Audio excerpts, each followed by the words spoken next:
At 99 years old, Mel Brooks has never been shy about his opinions, especially when it comes to Hollywood legends. One actor he couldn't quite work with was Jerry Lewis. Although Brooks had immense respect for Lewis's groundbreaking contributions to comedy, he found it impossible to collaborate with him. Lewis was known for his madcap genius, his ability to rewrite scenes on the fly, and his overwhelming presence, all traits that made him a force in comedy.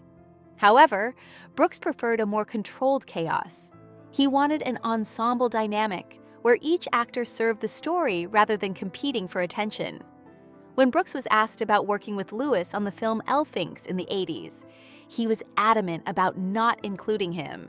Their temperaments didn't mesh, and for Brooks, Lewis's dominance in the creative process would have disrupted the harmony he carefully crafted: the silent breakup with Gene Wilder. For Mel Brooks, the most painful professional split was the one with his longtime collaborator, Gene Wilder. Their bond had been the driving force behind films like Blazing Saddles and Young Frankenstein, where Wilder's unique energy complemented Brooks's zany humor perfectly. However, after Young Frankenstein, the relationship began to fray. The turning point came when Wilder asked Brooks to produce his directorial debut, The Adventure of Sherlock Holmes's Smarter Brother. Brooks, who believed Wilder wasn't ready to direct, declined. Wilder, feeling rejected, moved forward with the film without Brooks's support. This decision created an emotional distance between the two. Though they later met by chance, their reunion was bittersweet, lacking the magic of their earlier collaborations.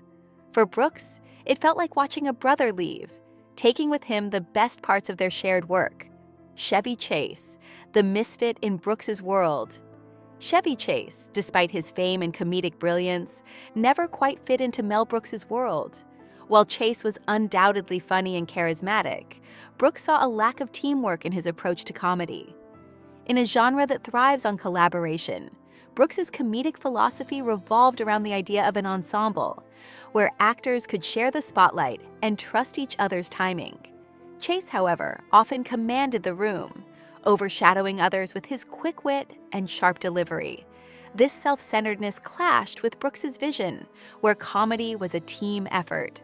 Brooks famously dismissed Chase for the Spaceballs role of Dark Helmet, preferring Rick Moranis instead. Moranis, Brooks noted, knew when to step forward and when to step back, something Chase didn't understand. Brooks's humor was about mutual respect, and Chase's ego didn't fit into that framework. Harvey Korman, brilliance with friction. Harvey Korman's brilliance as a comedian was undeniable, but his clash with Mel Brooks on High Anxiety exemplified the tension that can arise from conflicting creative approaches. Korman, a master of improvisation from his time on The Carol Burnett Show, found it difficult to stick to Brooks's meticulously crafted scripts. Brooks's directing style was all about precision and timing, treating every beat as an essential part of the rhythm. Korman's improvisational tendencies, however, threatened that delicate balance.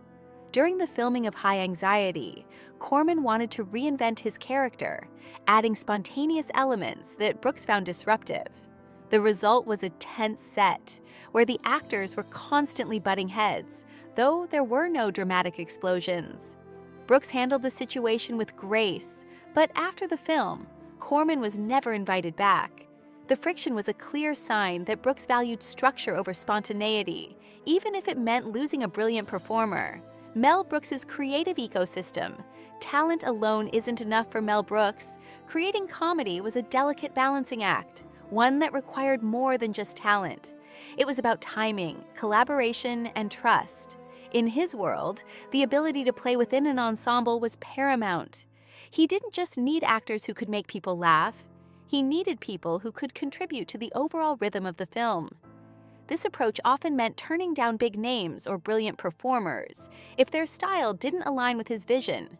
Jerry Lewis, despite his genius, didn't fit into this ecosystem because his ego often overshadowed the collaborative spirit Brooks demanded. Gene Wilder, on the other hand, was a perfect fit, until their relationship began to fray after Wilder's attempt to step into the director's chair.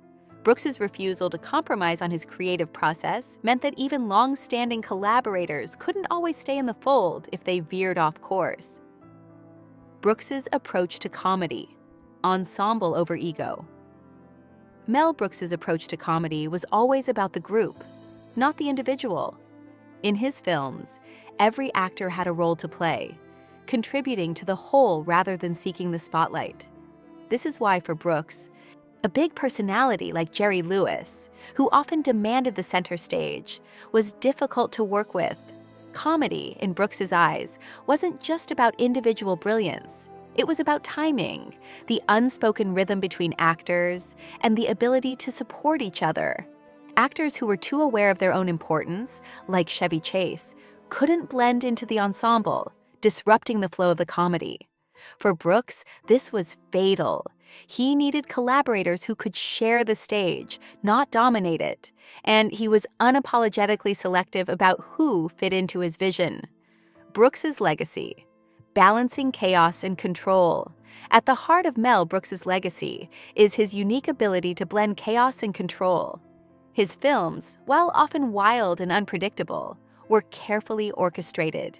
Every line, every gesture, every pause was planned, ensuring that the madness never veered into disorder.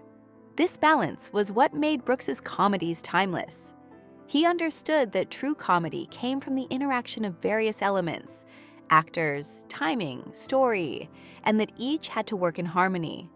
The actors who worked best with Brooks were those who understood this dynamic, those who could trust the process and play their part without overshadowing the group. It's why certain big personalities, despite their talent, never quite fit into Brooks's universe. Talent alone wasn't enough. Timing, humility, and trust were equally essential. Brooks's uncompromising vision. Why he turned down collaborations. Mel Brooks's uncompromising vision meant that he was never afraid to turn down collaborations, no matter how tempting they might seem. This was particularly true when it came to actors who, despite their immense talent, didn't align with his approach to filmmaking. Brooks's work was driven by a need for structure, rhythm, and collaboration, qualities that were often absent in the larger-than-life personalities that Hollywood celebrated. Jerry Lewis, Gene Wilder, Chevy Chase, Harvey Korman, and Frank Langella all had moments of brilliance, but their approaches to comedy didn't always mesh with Brooks's. This wasn't about personal animosity. It was about creative differences. Brooks valued a harmonious set where every actor could contribute to the whole, and if someone's style disrupted that balance, they didn't fit into his world. The true nature of creative conflict in Hollywood. Creative conflict in Hollywood can often lead to public feuds or dramatic exits. But for Mel Brooks, the conflicts were quieter and more subtle. There were no explosive blowouts or tabloid scandals. Instead, the tension simmered under the surface, affecting the chemistry of the production. Actors like Harvey Korman and Chevy Chase created friction with their need to control the scene, disrupting the flow Brooks so carefully maintained. In contrast, Mel Brooks's style was about creating a space where everyone could shine within the context of the story. When an actor's ego or style clashed with that vision, Brooks simply chose not to work with them again. It wasn't about personal vendettas. It was about maintaining the integrity of the work.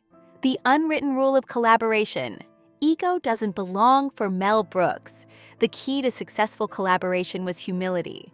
His films were successful not because of any one actor's brilliance, but because every actor knew how to fit into the ensemble. Brooks's creative process demanded that each actor play their part selflessly, serving the story rather than their own ego. This was the unwritten rule of collaboration in Brooks's world. Ego didn't belong.